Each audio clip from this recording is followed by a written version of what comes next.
Множество начинающих и не совсем начинающих фотографов сталкиваются с такой проблемой, что их дорогостоящая камера дает вот такие посредственные фото. А получить они надеялись вот такие.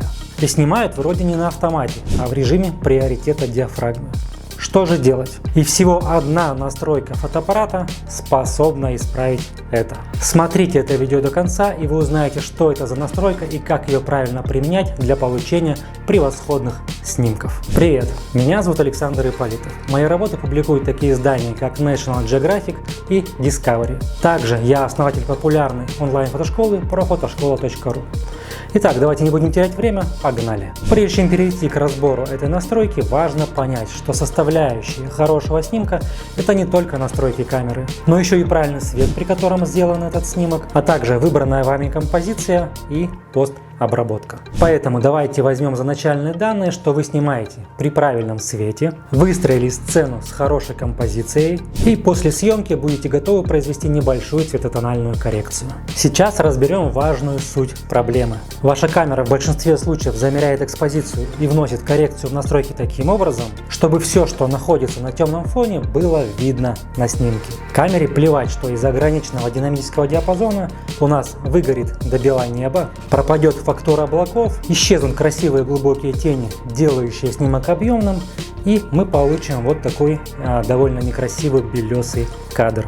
Кроме всего, чтобы получить такую экспозицию, камере придется увеличить время выдержки, что дополнительно может привести к смазу, но на нем будет видно все, что могло затеряться. Так что же за настройка нас спасет? Это самая простейшая настройка камеры из разряда поставил и забыл. Всем студентам в нашей фотошколе я даю этот важный совет, и только его применив, они начинают получать более крутые кадры. Кстати, если вы хотите научиться получать крутые пейзажные и портретные фотографии, то будем рады видеть на нашем курсе до результата «Я фотограф», в котором мы за руку вас доведем до первых отличных снимков. Вы получите все важнейшие знания по фотографии, которые я объяснил самым простым языком, будете выполнять домашние задания, где либо я, либо один из наших кураторов будут указывать на ваши ошибки и недочеты.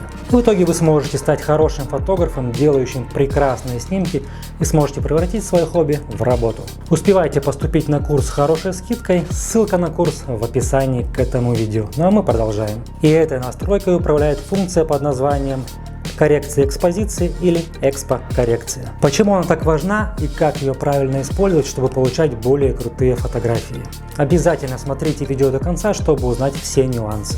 Итак, я всегда рекомендую делать поправку экспозиции в минус на 1-2 ступени. Это даст сигнал вашей камере не досветить кадр, и он будет выглядеть вот так. Темновато? Да. Многие скажут, экспозиция такого кадра неправильная, темная.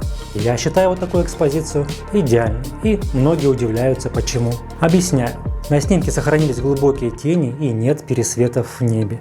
При наличии облаков их фактура сохранится.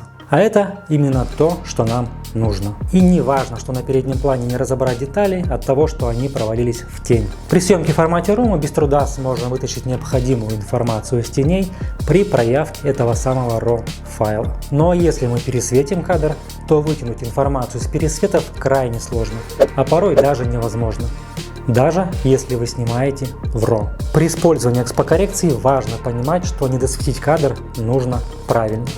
И если вы переборщите, то при вытягивании информации из теней пойдут шумы. Итак, разберем вот такой случай, когда кадр правильно недосвечен. После небольших манипуляций при проявке, таких как работа с ползунками тени, света и прочими, мы получили вот такое хорошо проэкспонированное изображение. Далее, после локальной работы с тенями и небольшой цветокоррекции, получили уже законченное изображение. Теперь давайте я попробую поработать с пересвеченным RAW файлом. Да, у нас будет гораздо больше свободы действий по сравнению с вытягиванием JPEG, но в таком случае даже RAW нас не спас, какие бы ползунки я ни двигал. Функцию экспокоррекции многие даже не воспринимают всерьез, что очень зря. Да, если вы снимаете в ручном режиме, то для вас это может быть не актуально. Но если вы снимаете в одном из режимов приоритетов и доверяете выбор одного из параметров вашей камере, то экспокоррекция – это ваша палочка-выручалочка на пути к правильно проэкспонированным снимкам для их дальнейшей проявки из формата RAW.